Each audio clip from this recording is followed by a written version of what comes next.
Hello नमस्कार, मैं राजेंद्र आपके अपने एजुकेशन प्लेटफॉर्म दी नेवरल एकेडमी के थ्रू एक बार फिर से आप मुझे देख पा रहे हैं, सुन पा रहे हैं। काफी समय बाद इस चैनल पर वापसी हुई है। अपने इस प्लेटफॉर्म पर हम लोग वापस लौट करके आए हैं। कुछ विशेष कारणों की वजह से अपन लोग क्लासेस जो है वो कंटिन्यू अपलोड नहीं कर पा रहे थे, लेकिन अब से जो वादे आप लोगों से किए गए, जो बातें आप लोगों से कही गई थी, उन्हीं बातों को आज कंटिन्यू करेंगे। जो कि अपन लोगों ने 10th class maths NCERT board pattern पर जब अपन लोग बात करना शुरू कर रहे थे, उसी टॉपिक को आज अपन लोग कंटिन्यू करेंगे। आगे से दी नेवरल एकेडमी के साथ आप कंटिन्यू जुड़े रहें, आपको प्रॉपर वे के अंदर क्लासेस जो है प्रोवाइड करवा दी जाएंगी। क्लियर है?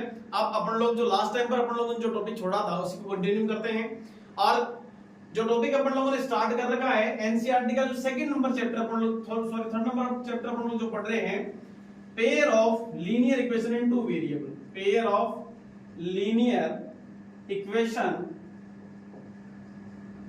इन टू वेरिएबल, इस पर अपन लोगों ने डिस्कशन शुरू किया था शायद तक।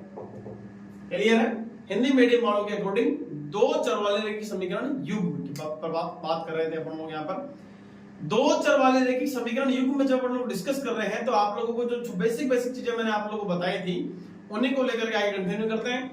सबसे पहला काम बताया कि इनका जो स्टैंडर्ड रिप्रेजेंटेशन है, जिनका जो जनरलाइज फॉर्म होता है, इनका जो मानक रूप होता है, उसमें अपन लोगों ने डिस्कस किया कि a1x plus b1y plus c1 equals to 0 और सेकंड नंबर इक्वेशन जो अपने पास थी वो a2x plus b2y plus c2 equals to 0।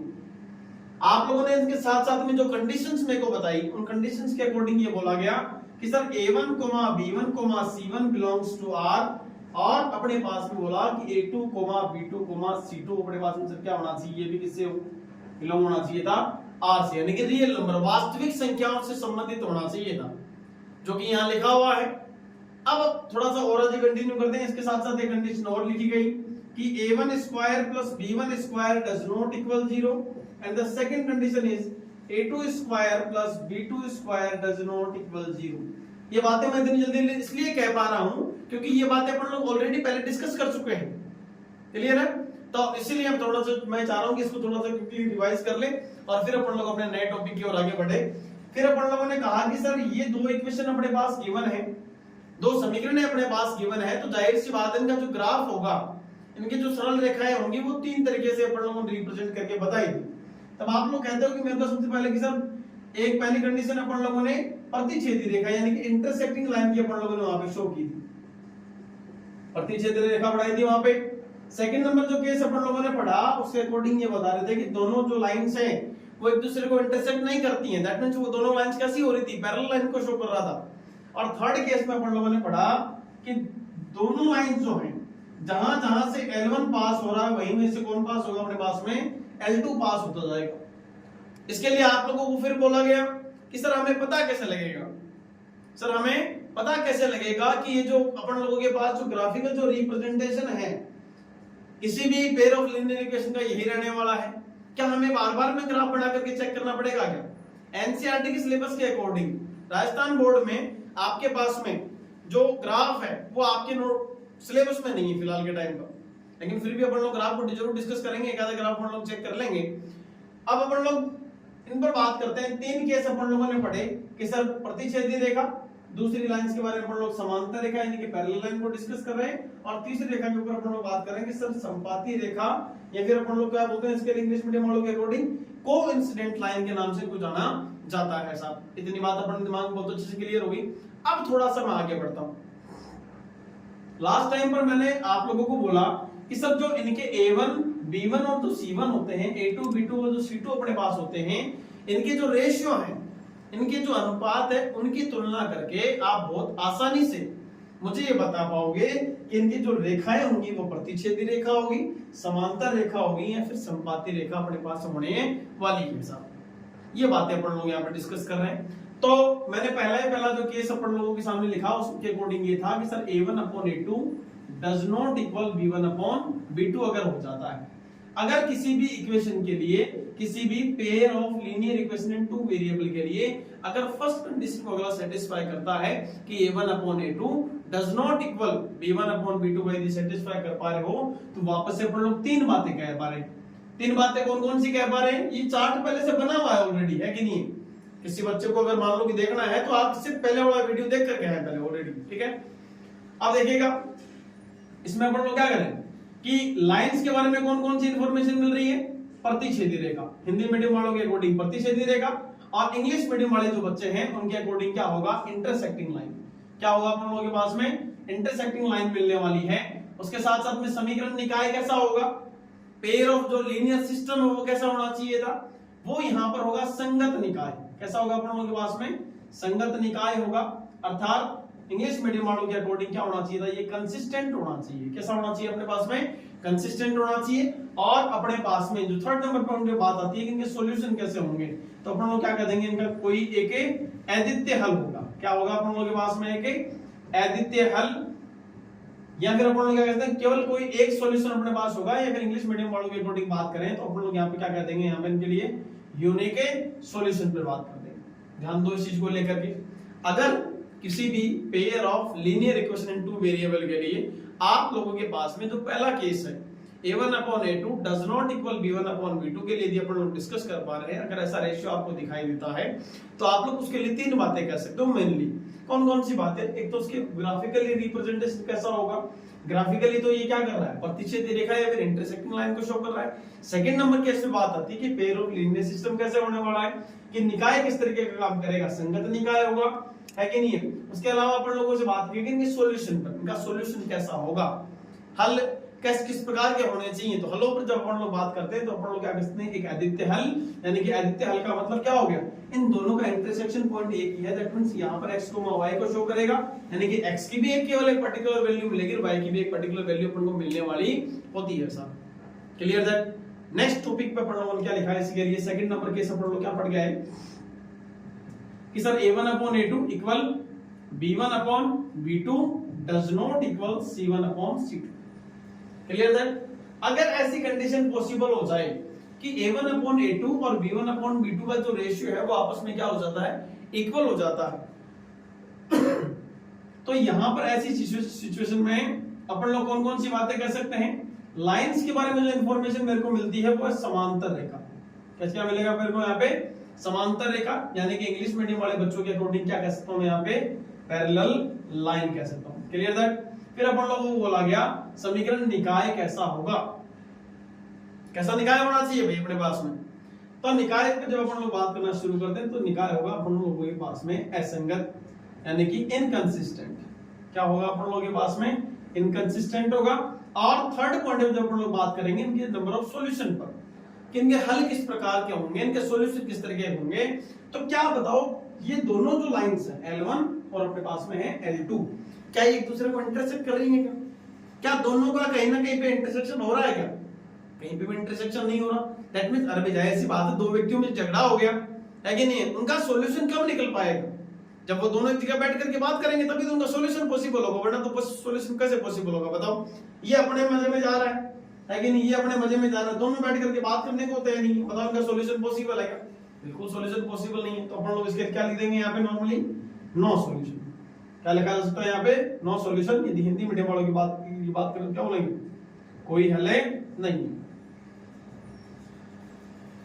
Third point पे अपन लोग बात करें तो अपन लोगों को बोला गया कि sir a1/a2 equal b1/b2 equal क्या होगा, c1/c2 होगा। अगर ऐसी सिचुएशन आपके पास होती, थर्ड केस के बारे में डिस्कस कर रहा हूं, जिसमें a1/a2 का जो रेशियो है वो b1/b2 के इक्वल और c1/c2 के भी इक्वल आ जाता है, तो ऐसी सिचुएशंस के अकॉर्डिंग वापस से अपन लोग तीन बातें अपन लोग इजीली कह सकते हैं। कौन कौन सी, एक तो लाइंस के बारे में इंफॉर्मेशन मिल गई, बहुत इजीली दिखाई दे रहा है आप लोगों को यहाँ पे क्या लिखा हुआ है, संपाती रेखा। क्या लिखा हुआ है अपन लोगों के पास में, संपाती रेखा, यानी कि अपन लोग इंग्लिश मीडियम वालों के अकॉर्डिंग क्या कहेंगे, coincident line. Coincident line, coincident line का मतलब क्या हो गया, जहां जहां से L1 पास होगा, जहां जहां से लाइन जो L1 है वो पास होगा, वहीं से अपने पास कौन पास हो जाएगा, L2 पास हो जाएगा। क्लियर है। जिन रास्तों से L1 गुजरा वह उन्हीं रास्तों से कौन गुजर रहा है, L2 गुजर रहा है। क्लियर है। यहां पर इनके पेयर ऑफ लीनियर सिस्टम पर बात करें तो ये कैसा होना चाहिए था, संगत तो इसको कहेंगे, लेकिन इसके लिए एक वर्ड काम में लेते हैं, आश्रित। क्या लेते हैं काम में अपन लोग इसको, आश्रित, यानी कि डिपेंडेंट। क्या बोलेंगे इसको अपन लोग यहाँ पे, डिपेंडेंट बोलते हैं। क्लियर? फिर अपन लोग बात करते हैं इसके लिए डिपेंडेंट का मतलब क्या हो गया भाई, इनके जो, अब मैं एग्जांपल लेकर के आप लोगों को जरूर बताऊंगा इस चीज के बारे में क्या होता है क्या नहीं होता। और थर्ड पॉइंट पर अपन लोग बात करते हैं इनके नंबर ऑफ सॉल्यूशन पर। बताओ जहां जहां से L1 पास हो रहा है, क्या वहीं वहीं से L2 पास हो रहा है? जिन रास्तों से L1 गुजरता हुआ जा रहा है उन्हीं रास्तों से कौन गुजर रहा है? L2 गुजर रहा है। दैट मींस इनके नंबर ऑफ इंटरसेक्शन पॉइंट कितने हो गए, इनके जो प्रतिच्छेदन बिंदु है, इनके जो कटान बिंदु है वो कितने हो रहे हैं? देख लो एक बार के लिए इधर आगे, ये तो अनंत बिंदु पे प्रतिच्छेद कर रहा है सर हमारे पास में। अरे भाई अनंत बिंदु पे प्रतिच्छेद कर रहा है, अनंत बिंदु पे प्रतिच्छेद करने का मतलब क्या हो गया कि आप लोगों के पास में इसके जो हलों की संख्या होगी वो कितनी होने वाली है अपने पास में? अनंत हल रहने वाले हैं, इनफाइनाइट सॉल्यूशन रहने वाले हैं। क्लियर होगी बात? समझ आ गई बहुत बड़े तरीके से है। यहां तक की जो बातें थी वो अपन लोग लास्ट टाइम के वीडियो लेक्चर में बहुत अच्छे से क्लियर कर चुके हैं विद एग्जांपल। एक्सरसाइज नंबर 3.1 के कुछ क्वेश्चंस भी अपन लोगों ने वहां पर डिस्कस किए थे, जहां पे ये बताया गया कि बोर्ड एग्जाम में आप लोगों से कैसे कैसे क्वेश्चन पूछे जा सकते हैं। ध्यान रखें आप लोग हमेशा, सिलेबस तो बहुत बड़ा है आपके पास में मान के चलो, लेकिन उस सिलेबस में को किस तरीके से टैकल करना है कि अपन को ये भी तो पता होना चाहिए कि एग्जाम में क्वेश्चन किस फॉर्मेट में पूछा जाएगा, उसका पैटर्न आपको पता होना चाहिए। उस पैटर्न पर आप लोगों से इससे प्रीवियस वीडियो लेक्चर में आप लोगों से बात की जा चुकी है कि इन तीनों केस के ऊपर यदि आप लोगों से क्वेश्चन पूछा जाएगा तो आप लोगों से तीन तरीके के क्वेश्चन पूछे जा सकते हैं। ऑब्जेक्टिव क्वेश्चन आने की प्रोबेबिलिटी यहां से बहुत ज्यादा हो जाती है, क्योंकि नॉर्मल तो सीधा सा फंडा एक ही है कि आप लोगों को कोई भी दो इक्वेशन दे देगा और देकर के पूछेगा कि उनका ग्राफिकल रिप्रेजेंटेशन कैसा होगा। तो ऑब्वियस सी बात है, फर्स्ट ऑप्शन में बोल देगा कि प्रतिच्छेदी रेखा यानी कि इंटरसेक्टिंग लाइन, दूसरे ऑप्शन में बोल दिया समांतर रेखा पैरेलल लाइन, और थर्ड ऑप्शन में बोल दिया संपाती रेखा या फिर अपने पास में कोइंसिडेंट लाइन बोल दिया, और फोर्थ नंबर ऑप्शन में लगा दिया ऑल करके, नन लग करके लगा दिया। तो अगर आप लोगों को ये तीनों की तीनों कंडीशंस के बारे में यदि मालूम है तब तो आप लोग बहुत इजीली यहां से बता सकते हो। लेकिन यदि मान के चलो आप लोगों को ये मालूम नहीं है, इसका मतलब गड़बड़ हो जाएगा, रायता फैल जाएगा आप लोगों वहां पे। समझ आ रही बात आपके दिमाग में बड़ी तरीके से कि क्वेश्चन किस तरीके से पूछा जाएगा, क्वेश्चन का पैटर्न क्या होगा। भाई ये सब सारी की सारी कंडीशन तो एनसीईआरटी में गिवन है। आप लोग यहाँ पर क्यों आए? आप लोग टीचर से क्यों पढ़ रहे हो? एनसीईआरटी तो बुक आपके पास में यहाँ पर भी है कि नहीं है? आपके पास घर पर भी है, गाइड भी आपके पास है, लेकिन आप यहीं पर क्यों आ रहे हो?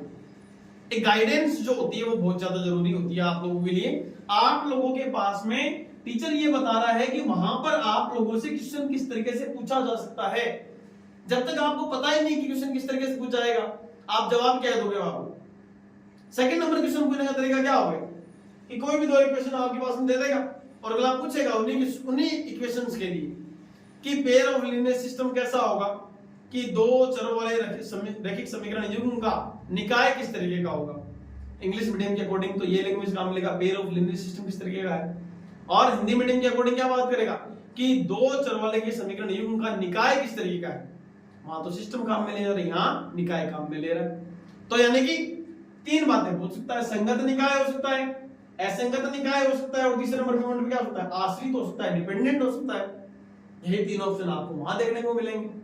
अगर वही वापस से बात शुरू हो गई भाई ऐसी कंडीशन है तो आप तीन बातें कह सकते हो ना इजीली। एक तो ग्राफिकल रिप्रेजेंटेशन के बारे में बता दिया, समीकरण निकाय के बारे में बता पा रहे हो, उनके हल के बारे में बता पा रहे हो। तीसरा जो क्वेश्चन यहां से बनता है उनके हल पर बन जाएगा, उनके सॉल्यूशन पर बन सकता है कि उनका हल किस तरीके का होगा। वही दो समीकरण आपको देगा सामने वाला और कहेगा कि पेयर ऑफ लीनियर इक्वेशन का जो अपने पास में सॉल्यूशन हो किस तरीके का होगा, यूनिक सॉल्यूशन होगा, नो सॉल्यूशन होगा, या फिर इनफाइनाइटली मेनी सॉल्यूशन होगा। फोर्थ नंबर ऑप्शन में या तो ऑल लगा देगा या फिर नन लगा देगा। समझ रहे हो मैं क्या कहना चाह रहा हूं आपको इस बात में कि दो समीकरणें आपको दी जाती हैं, उन दोनों समीकरणों के आधार पर आप लोगों से ग्राफिकली किस तरीके से रिप्रेजेंट करता है। एक क्वेश्चन यहां से बन गया, पेयर ऑफ लीनियर सिस्टम कैसा होता है, समीकरण निकाय कैसा होगा, दूसरा ऑप्शन दूसरी कंडीशन में बन गया, और इनके सॉल्यूशन में जब बात करेगा तो अद्वितीय हल, नो सॉल्यूशन, और इनके इनफाइनाइटली मेनी सॉल्यूशन का अगला डिस्कस कर सकता है आपको भी साथ में। क्लियर है? इतनी सब बातें करने के बाद में अब बात रहती है अपने पास में एक बहुत ही ज्यादा यूनिक चीज के बारे में। जैसा कि इसमें कहा गया कि प्रतिच्छेदी रेखा यानी कि संगत निकाय एक अद्वितीय हल पर अपन लोग बात करने जा रहे हैं कि सर दो चर वाले के समीकरण पढ़ने की जरूरत क्यों पड़ेगी। आप लोगों ने 9th क्लास के अकॉर्डिंग मेरे को बताया कि सर अपने पास में कि दो चर वाला रैखिक समीकरण यदि ऐसा है तो उसका ग्राफिकली जो रिप्रेजेंटेशन होता है वो एक स्ट्रेट लाइन होता है, और स्ट्रेट लाइन पर नंबर ऑफ जो पॉइंट्स होते हैं वो इनफाइनाइट होते हैं, और इनफाइनाइट नंबर ऑफ पॉइंट्स होने का मतलब वो इनफाइनाइट नंबर ऑफ जो पॉइंट्स हैं यानी कि x, y के जो कोऑर्डिनेट्स हैं वो कंप्लीटली उस लाइन को क्या करते हैं, सेटिस्फाई करते हैं, उस इक्वेशन को सेटिस्फाई करते हैं। यानी कि इनडायरेक्टली मैं एक बात कह सकता था कि वहां पर कि pair of linear equation in two variable, दो चर वाला रैखिक समीकरण जो अपने पास है उसके जो हलों की संख्या होती है वो अनंत होती है। ऐसी बात आप लोगों ने 9th क्लास में पढ़ी। इसी चीज को 10th क्लास में पढ़ने के पीछे का रीजन क्या है कि pair of linear equation two variable क्यों पढ़ा जा रहा है, वो इसलिए पढ़ा जा रहा है कि इसमें से x और y की एग्जैक्टली वैल्यू कौन सी होने वाली है उसका पता लगाना है अपन लोगों को। अब उसका पता लगाने के लिए द्विचर समीकरण जो रैखिक युग्म अपने पास में गिवन है उसका पता लगाने के लिए आप लोगों को कुछ मेथड्स बताए जा रहे हैं। यहां पर देखना देखिए कि नहीं क्या लिख रहा हूं मैं यहां पे, मेथड ऑफ सॉल्विंग दी, देखिएगा हेडिंग क्या अपने पास में, pair of linear equation in two variable. थोड़ा सा देख लेंगे इधर। अब हिंदी मीडियम वालों के अकॉर्डिंग क्या कहेंगे कि दो चरों वाले रैखिक समीकरण जिनको हल करने की विधियां दो होती हैं। कौन कौन सी विधियां होती हैं साहब? पहला होता है ग्राफिकली मेथड,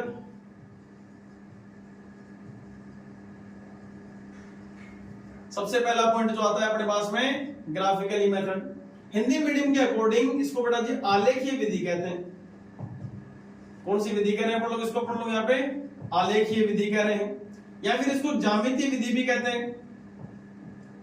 यहाँ पे इसको क्या कहते हैं? ज्यामितीय विधि भी कहा जाता है, या फिर इसको हिंदी में ही क्या लिखा जाता है? ग्राफीय विधि भी कहा जाता है साहब। सेकंड नंबर पॉइंट क्या होता है? मैंने आपको बोल दिया पहले से ग्राफिकल जो मेथड आपके सिलेबस में नहीं है बिल्कुल भी, ठीक है ना, लेकिन फिर भी एक आधा क्वेश्चन आप लोग जरूर देख लेंगे ताकि जो डाउट है भाई सिलेबस तो आज यहाँ कटा हुआ है बाद में ना कटा हुआ रहेगा अपने पास में। 11th क्लास में जब आप लोग जाने वाले हो तब आपको ग्राफ बनाना तो आना चाहिए ना वहां पे, तो इसके लिए अपन लोग एक आधा क्वेश्चन जरूर यहाँ पे डिस्कस करने वाले हैं साहब। सेकंड नंबर पॉइंट पे बात करें तो बोला गया एल्जेब्रिक मेथड। एल्जेब्रिक मेथड पे अपन लोग डिस्कस कर रहे हैं। हिंदी मीडियम वालों के अकॉर्डिंग क्या कहते हैं कि बीजीय विधि, क्या बोलते हैं इसको अपन लोग यहाँ पे नॉर्मली बीजीय विधि के नाम से तो जाना जाता है। ध्यान दें इस चीज को लेकर के, दो चरों वाले रैखिक समीकरण युग्म को हल करने की बेसिकली दो ही विधियां होती हैं। Khalistan fill in the blanks में क्वेश्चन पूछा जा सकता है, उसमें आप लोगों को दो ही मेथड बताने हैं। इंग्लिश मीडियम वाले अकॉर्डिंग क्या बताएंगे? ग्राफिकली और एल्जेब्रिक मेथड, और हिंदी मीडियम वाले क्या बताएंगे? आलेखीय विधि या फिर बीजीय विधि। बहुत क्लियरली दिमाग में ध्यान रखना क्या पूछा गया है। दो चरों वाले रैखिक समीकरण युग्म को हल करने की विधियां, जब ऐसा बोला जाए तो केवल मात्र इतने ही नाम बताने, दो ही नाम बताने, ग्राफिकली और एक अपने पास में बीजीय फिर एल्जेब्रिक मेथड। समस्या खत्म। अब बात आती है इसके आगे की।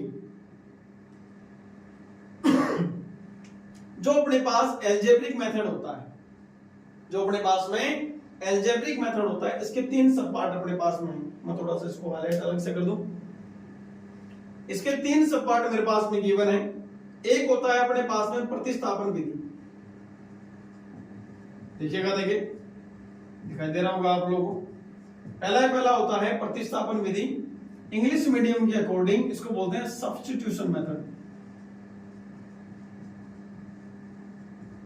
Substitution method. सेकंड नंबर पे अपन लोगों ने पढ़ा विलोपन विधि। सेकंड नंबर पे अपन लोग क्या पढ़ रहे हैं? विलोपन विधि यानी कि एलिमिनेशन मेथड। एलिमिनेशन मेथड पढ़ रहे हैं। और थर्ड नंबर पे अपन लोग पढ़ते हैं वज्र गुणन विधि। थर्ड नंबर पे अपन लोग क्या पढ़ रहे हैं? वज्र गुणन विधि यानी कि क्रॉस मल्टीप्लिकेशन मेथड। ध्यान दो इस चीज को लेकर के, देखो क्या बोला है मैंने आप लोगों से कि method of solving the pair of linear equation two variable, उसके लिए बेसिकली दो मेथड होते हैं, ग्राफिकली मेथड और अलजेब्रिक मेथड।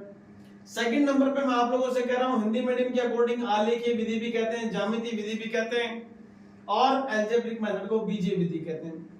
अगर अगला ये कहे कि method of solving the pair of linear equation in two variable according to be algebraic method, कि बीजीय विधि के अकॉर्डिंग अलजेब्रिक मेथड के अकॉर्डिंग उसके कितने सब पार्ट अपने पास में पढ़ने को मिलेंगे, तो ध्यान रहे उसके लिए कितने सब पार्ट पढ़ने को मिलते हैं, 3।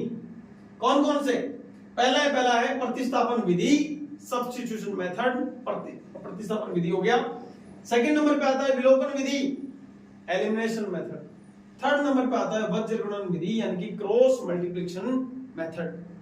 आपके सिलेबस में ना तो ग्राफिकली मेथड है ना ही वज्र गुणन विधि यानी कि क्रॉस मल्टीप्लिकेशन मेथड है। आपको बेसिकली इस एक्सरसाइज में, इस चैप्टर में केवल 2 ही मेथड पढ़ने हैं। कौन कौन से? प्रतिस्थापन विधि यानी कि सब्स्टिट्यूशन मेथड, सेकंड है विलोपन विधि यानी कि एलिमिनेशन मेथड। क्लियर होगी बात? बड़े तरीके से दिमाग में बड़े तरीके। आज अपन लोग क्या करने वाले हैं, एक्सरसाइज नंबर 3.2 पर बात करेंगे, जो कि केवल मात्र किस पर डिस्कस करती है, प्रतिस्थापन विधि को लेकर के डिस्कशन शुरू करते हैं अपन लोगों के पास में। तो शुरू करते हैं आज का टॉपिक, जो कि क्या बोला गया अपन लोगों के पास में, प्रतिस्थापन विधि। मैं एक बार इसको मिटा देता हूं। एक क्वेश्चन लेंगे अपन लोग और उसी क्वेश्चन के अकॉर्डिंग जब अपन लोग बात करना शुरू करते हैं तो यहाँ ऐसी कौन कौन सी चीजें हैं जो अपने काम आने वाली हैं, देखना। देखिए एक बार के लिए, एक बार मैं इसको मिटा देता हूं, थोड़ा सा देखना। देखिए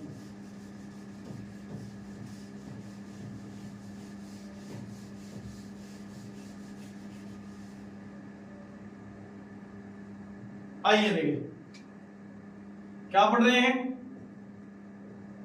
प्रतिस्थापन विधि, सब्स्टिट्यूशन मेथड, एक्सरसाइज नंबर 3.2 में जो मेथड अपन लोग यूज करने वाले हैं उस मेथड को अपन लोग पढ़ रहे हैं। क्या होता है भाई प्रतिस्थापन? प्रतिस्थापन क्या है? प्रतिस्थापन वर्ड नहीं सुना, सब्स्टिट्यूट तो सुना होगा ना, किसी भी चीज का सब्स्टिट्यूट होना। भाई मैं अगर मान के चलो कि यहां से रिप्लेस होता हूं, मैं यदि यहां से पढ़ाना स्टार्ट होता हूं तो मेरी जगह दूसरा जो टीचर आएगा वो आपको पढ़ाएगा, तो मेरा सब्स्टिट्यूट कौन हो गया? भाई जो सामने वाला टीचर आने वाला है, मैं मैथ्स पढ़ा रहा हूं, तो आप लोग के पास जो टीचर आएगा वो भी क्या पढ़ाएगा? मैथ्स ही पढ़ाएगा, है कि नहीं? तो मेरा सब्स्टिट्यूट कौन आ रहा है? कोई दूसरा व्यक्ति आ रहा है जो कि मैथ्स ही पढ़ा रहा है। समझा रही आपके दिमाग बड़े तरीके से। तो आप लोगों के पास में जो मेथड अपन लोग पढ़ने जा रहे हैं वो है प्रतिस्थापन विधि, सब्स्टिट्यूशन मेथड, जिसमें किसी एक वेरिएबल की जगह पर उसी के इक्वल जो दूसरी वेरिएबल के अकॉर्डिंग क्या वैल्यू हो सकती है उसको किसी इक्वेशन में अपन लोग यदि अपलोड करते हैं, फिर मान लो कि अपन लोग सब्स्टिट्यूट करते हैं या पुट करते हैं, उस विधि को, उस प्रोसेस का नाम क्या है? प्रतिस्थापन विधि, या फिर अपने पास क्या बोल सकते हैं नॉर्मली अपन लोग यहाँ पे सब्स्टिट्यूशन मेथड बोल सकते हैं। एक क्वेश्चन लेकर के मैं आप लोगों के पास में डिस्कशन शुरू करता हूं, उसके बाद आगे बढ़ते हैं। क्वेश्चन ले लेते हैं एक्सरसाइज नंबर 3.2 का फर्स्ट पार्ट ले लेते हैं। देखो देखें, x plus y equal to be 14 and next अपने पास में क्वेश्चन है x minus y equal to be 4। Clear है? देख लो आराम से। Exercise number 3.2 first question discuss कर रहे हैं। किस मेथड के थ्रू डिस्कस कर रहे हैं? प्रतिस्थापन विधि, सब्स्टिट्यूशन मेथड के अकॉर्डिंग क्या कर रहे हैं? डिस्कशन शुरू करने जा रहे हैं। मैं क्या कह रहा हूं, इस प्रोसेस का नाम ही है, इसमें कोई फॉर्मूला नहीं है। ध्यान रखना इस चीज के बारे में कि प्रतिस्थापन विधि में कोई फॉर्मूला आता होगा, फॉर्मूला नहीं आएगा साहब। ये कंप्लीट एक प्रोसेस है, उस प्रोसेस को आप लोग फॉलो करें। क्या है प्रोसेस? इन दोनों इक्वेशंस में देखो, देखें एक इक्वेशन ये, एक इक्वेशन अपने पास में ये है। इन दोनों इक्वेशंस में, इन दोनों समीकरणों में से किसी भी एक समीकरण को पकड़ लो जो तुम्हारे को बढ़िया लग रही है, किसी भी एक समीकरण को पकड़ लो जो तुम्हारे को ठीक ठाक लग रही है साहब, पकड़ लिए। किसको पकड़े? बताओ फर्स्ट से काम करना स्टार्ट करें कि सेकंड से काम करना स्टार्ट करें? जो इक्वेशन, जो समीकरण आपको बहुत ज्यादा बढ़िया लग रही है आप उसको पकड़ लें। अब बात रही इसके आगे की कि सर मैं क्या करता हूं, समीकरण 1 से मान निकालता हूं। समीकरण 1 से मैंने बात करना स्टार्ट किया। इंग्लिश मीडियम के अकॉर्डिंग नॉर्मल सा ये इतना ही लिखना है अपने को, तो फ्रॉम इक्वेशन नंबर फर्स्ट। अब क्या होगा, जो समीकरण 1 आपको दिखाई दे रही है इसके अकॉर्डिंग क्या है, x plus y equals to be 14। अब देखो सेकंड नंबर प्रोसेस में आप लोगों से क्या कह रहा हूं कि आप लोगों को इक्वेशन फर्स्ट में एक ऐसा वेरिएबल सेलेक्ट करना है, या तो x चूज कर लो या फिर क्या करो y सेलेक्ट कर लो। दोनों वेरिएबल में से एक ऐसा वेरिएबल आपको वहां पे सेलेक्ट करना है जिसके आधार पे अपन लोग इक्वेशन नंबर 3 को यहाँ पे क्या कर पाए, जनरेट कर पाए। बताओ x को करें या y को करें? भाई इक्वेशन तो आप लोगों ने सेलेक्ट कर ली। मैं अब आप लोगों से नॉर्मली ये पूछ रहा हूं कि साहब इसमें मेरे को बताओ कि अपने पास में ऐसी कौन सी चीज को यहाँ पे मैं कौन से वेरिएबल को सेलेक्ट करके बताऊं, x होगा या फिर y होगा? जो तुम्हारी इच्छा है वो कर लो। मान के चलो कि मैं क्या करता हूं, यहां से जो वेरिएबल x है इस x को मैं क्या करता हूं, रिप्लेस करने का प्रयास करता हूं। मैंने क्या किया, समीकरण 1 से x का मान निकाल लिया। x का मान निकालने का मतलब क्या होगा, सुनो देखे ध्यान से जरा वो देखो। x का मान निकालने का मतलब क्या है कि जो भी वेरिएबल की वैल्यू आप लोग फाइंड करना चाह रहे हो उसको पकड़ के बैठ जाओ साहब, छुपा लो। देख लो मैंने छुपा लिया। इक्वेशन नंबर फर्स्ट में बात कर रहा था, मैं इसको छुपा के बैठ गया। एक्स्ट्रा पर्सन कोड है अपने पास में y है, भाई इसके अकॉर्डिंग देखो मैं इसको छुपा लिया ना मैंने। एक्स्ट्रा पर्सन कोड है y है और y कैसा है, पॉजिटिव है। इसके दूसरे पोर्शन में LHS टू RHS में चले जाओ, उसको वहां ट्रांसफर कर दो, पक्षांतरित कर दो, तो यहां से मेरे को क्या रिजल्ट निकल के आएगा, x इक्वल बोलो 14 माइनस ओवर y। क्या ऐसा लिखना पॉसिबल है? मैं उन सभी बच्चों से बात कर रहा हूं जिनको चीजें थोड़ी सी मुश्किल लग रही हैं। घबराने की कहीं कोई जरूरत नहीं है, हर एक क्वेश्चन को बहुत आसानी समझ लो। आज में ज्यादा है तो लगेंगे, लग जाएंगे, कौन सा से यहाँ पे ज्यादा पैसे लग रहे हैं। ये देखो दोनों इक्वेशन में से सेलेक्ट करनी है कि इक्वेशन जो तुम्हारे को ठीक लग रही है साहब लगा दिया कि सर मेरे को इक्वेशन नंबर फर्स्ट बढ़िया लग रही है, किसी बच्चे को इक्वेशन नंबर सेकंड में बढ़िया लगेगी। चाहे कैसे भी कर लेना आंसर सेम आएगा, ये लिख करके ले लो आप मेरे से, ठीक है। अब देखो इक्वेशन नंबर जो फर्स्ट है इसमें से मैंने क्या किया, आपको बोला एक वेरिएबल सेलेक्ट करना है। आप कह रहे हो सर हम लोगों ने x को पकड़ लिया, समझ रहे हो बात? आप लोगों ने क्या करा कि हम क्या करते सर x को पकड़ के बैठ जाते हैं। जैसे ही आप x को पकड़ के बैठे तो एक्स्ट्रा पर्सन कौन है, y है, हाँ या ना? भाई अपन को क्या करना है, एक पोर्शन में x को रखना है और दूसरे पोर्शन में y को ट्रांसफर कर देना है, पक्षांतरित कर देना है। अब जाहिर सी बात है जब पक्षांतरण होगा तो पॉजिटिव वाले किस में कन्वर्ट हो गए, नेगेटिव में। यहां पे इक्वेशन क्या बनी, x equal to be 14 minus और y इक्वेशन नंबर 3। क्लियर है? जब इक्वेशन नंबर 3 पर बात करी तो इक्वेशन नंबर जो 3 है, ये जो इक्वेशन नंबर 3 अपन लोगों ने बनाई है, जो उसकी बात कर रहा हूं, इक्वेशन नंबर 3 की वैल्यू कहां पुट करनी है, इक्वेशन नंबर 2 में। जिस इक्वेशन से वैल्यू आप लोगों ने फाइंड आउट की है उस इक्वेशन में वापस जाना नहीं है। इक्वेशन फर्स्ट से वैल्यू मैंने इक्वेशन नंबर 3 बनाई, मेरे को इक्वेशन फर्स्ट के साथ देखना तक नहीं है। मैं कहां जाऊंगा अभी समय पर, इक्वेशन नंबर 2 के पास जाऊंगा। मैं आप लोगों से कह रहा हूं ना, सब्स्टिट्यूट करना, किसी एक की जगह पर उसी के इक्विवेलेंट एक ऐसी चीज लेकर के एक ऐसी वैल्यू पुट करनी है ताकि वो इसको अगर सेटिस्फाई करे।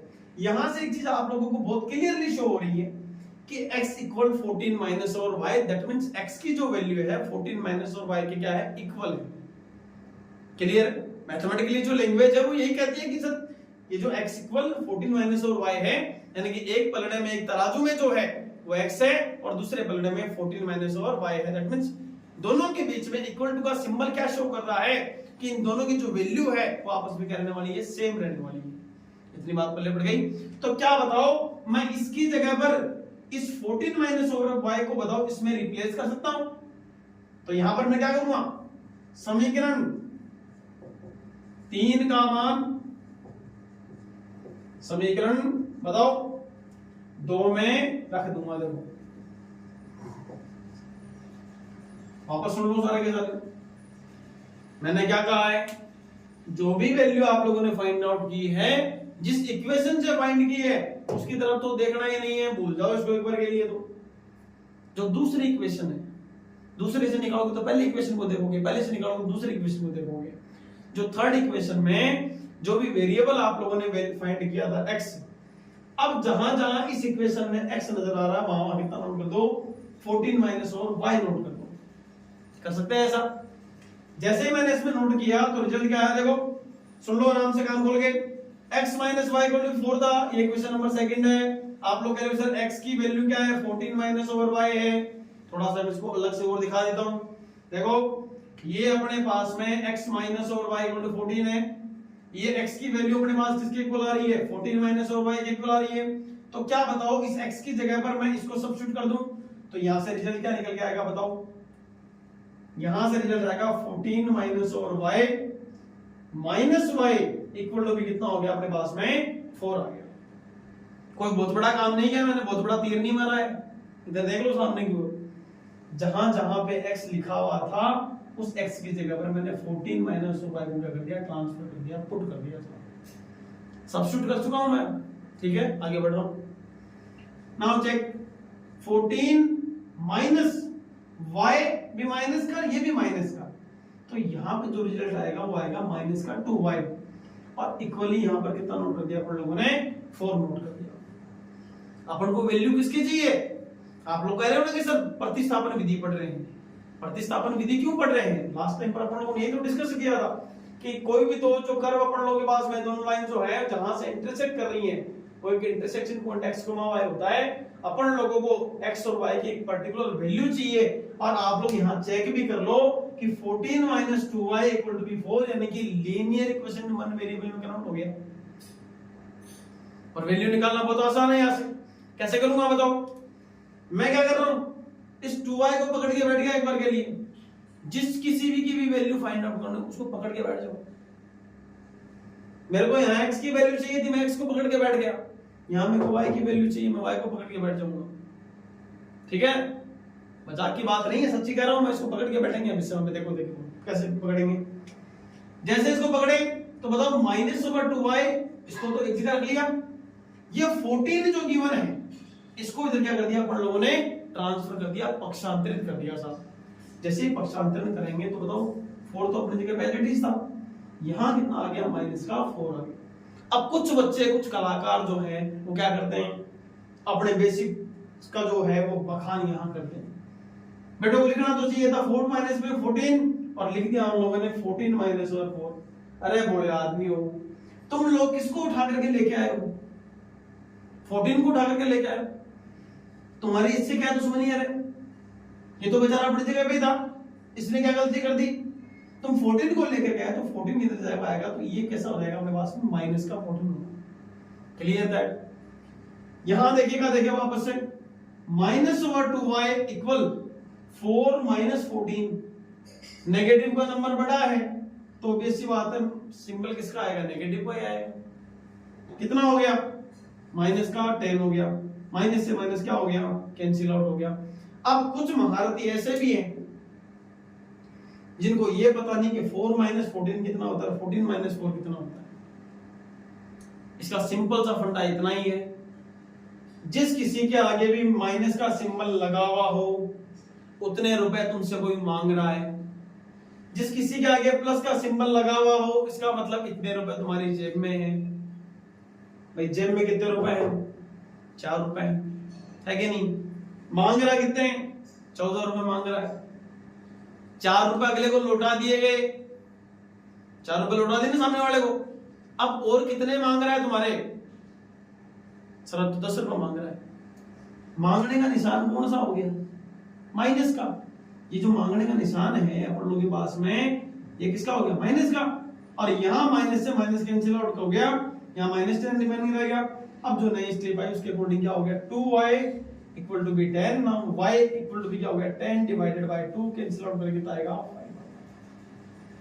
सर एक जंग तो जीत ली, एक्स और वाई दोनों की वैल्यू चाहिए थी, इसमें से वाई की तो फाइंड कर ली, अब एक ही बचा है केवल मात्र, बहुत बड़ा काम नहीं, बहुत छोटा सा काम हो रह गया है कि नहीं है। अपन लोग क्यों पढ़ रहे हैं प्रतिस्थापन विधि, अरे एक्स और वाई की एग्जैक्टली क्या वैल्यू आती है उसी को तो आइडेंटिफाई करना है, इसको आइडेंटिफाई करने के लिए तो पढ़ रहे हैं सारा का सारा खेल ही। अब जो ये वाई है इसको आइडेंटिफाई कर लिया, अब इस वाई को तुम्हारी जहां मर्जी हो इक्वेशन नंबर फर्स्ट सेकंड और थर्ड में जहां मर्जी हो वहां पुट कर दो, सेम आंसर आएगा। क्लियर हो रही थी मान बात धीरे धीरे करके। तो बताओ मैं इक्वेशन वाई की वैल्यू कहां पुट करूं, बताओ y की वैल्यू इक्वेशन फर्स्ट में पुट कर दूंगा, y equal to be 5, y equal to be 5 put in equation number first या फिर समीकरण 1 में रखने पर। जैसे समीकरण नंबर 1 में रखेंगे तो कितना आएगा, x प्लस y की वैल्यू 5 इक्वल टू कितना हो गया अपने पास बताओ, 14 आ गया।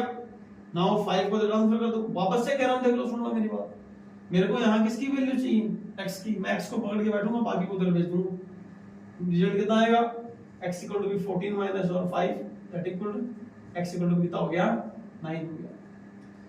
x की वैल्यू कितनी आ गई अपने पास में 9 आ गई और y की वैल्यू कितनी आ गई अपने पास में 5 आ चुकी है। तो एग्जाम में केवल इतना थोड़ा करके आएंगे, एग्जाम में इतना थोड़ा करके आएंगे, एग्जाम में लिखने का तरीका अलग होगा। एग्जाम में क्या होगा, इसको लिखने का तरीका क्या होगा, अलग होगा। यहाँ पे क्या लिखेंगे बोलो, हिंदी मीडियम वाला तो क्या लिखेंगे कि दो चर वाले, क्या लिखने वाले अपन लोग इसको, दो चर वाले रैखिक समीकरण युग्म का अद्वितीय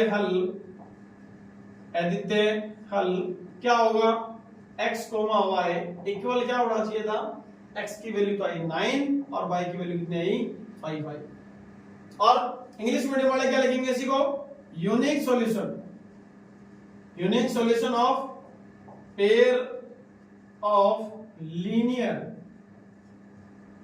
इक्वेशन इन टू वेरिएबल, ऐसा लिख करके अपन लोग x कोमा y से शो करेंगे और x की वैल्यू अपने को पता लगी सर 9,5, यहां ये चेक करेगा सामने वाला एग्जाम में। तो क्या समझ में आया, इस कंप्लीट जो प्रोसेस है, किसी एक इक्वेशन को पकड़ना, उसमें से किसी एक वेरिएबल को सेलेक्ट करना, उस वेरिएबल की वैल्यू पुट करना, वैल्यू फाइंड करना और उससे इक्वेशन नंबर 3 जनरेट करना, इक्वेशन नंबर 3 को सेकंड में पुट करना, वहां से x और y की पर्टिकुलर वैल्यू निकालना, उसको इस तरीके से लिखना, ये कंप्लीट जो प्रोसेस है वो अपने किसके अकॉर्डिंग पढ़ते हैं, प्रतिस्थापन विधि या इंग्लिश मीडियम वालों के अकॉर्डिंग सब्स्टिट्यूशन मेथड के अकॉर्डिंग की बातें पढ़ी जाती हैं। क्लियर है, वापस से छोटा सा रिवीजन कर लेते हैं। a1x plus b1y plus c1 वो सारा काम आपको बताया हुआ है, ये भी बातें आपको बताई हुई हैं।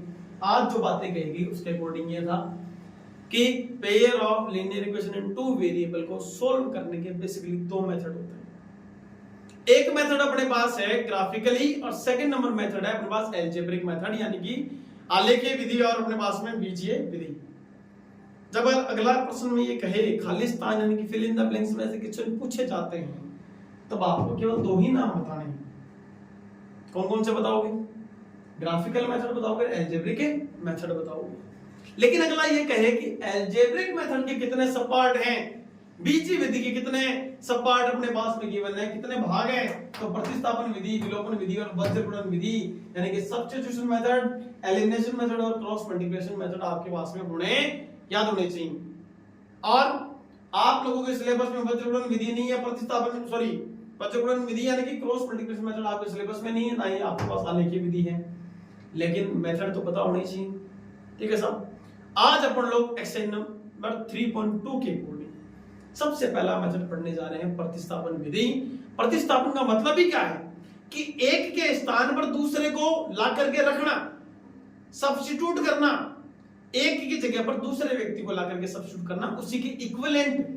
मैंने यही तो किया अपन लोगों से कि एक इक्वेशन से मैंने किसी एक वेरिएबल की वैल्यू फाइंड करी जो कि x 14 - y था, इक्वेशन नंबर 3 जनरेट करी और जहां से मैंने इक्वेशन फाइंड आउट करी मैं वापस उसके पास नहीं जा रहा हूं, इक्वेशन नंबर 2 में आ गया और इक्वेशन नंबर 2 में आने के बाद में मैंने क्या किया, कि यहाँ से इक्वेशन नंबर थर्ड को इक्वेशन नंबर सेकंड पुट किया, पुट करने के बाद में x और y की जो पर्टिकुलर वैल्यू आने वाली है, यहाँ अगर आप y की वैल्यू निकालोगे तो y को आप पुट कर दोगे, x की निकालोगे तो x को पुट कर दोगे, और पुट करने के बाद में जो वैल्यू आ रही है उनको तीनों इक्वेशन में किसी में पुट कर देना, कहीं कोई दिक्कत नहीं आने वाली। क्लियर है?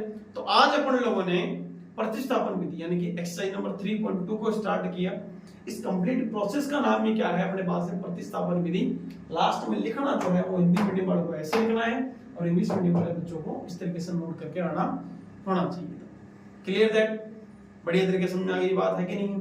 ऐसे ही अगले वीडियो लेक्चर में अपन लोग एक्सरसाइज नंबर 3.2 के फर्स्ट क्वेश्चन के जो बाकी बचे हुए क्वेश्चन है उनको डिस्कस करेंगे। तब तक के लिए अब कंटिन्यू जो है आप लोग दीन एकेडमी के साथ जुड़े रहिए, बने रहिए। तब तक के लिए जय हिंद, जय भारत, थैंक यू।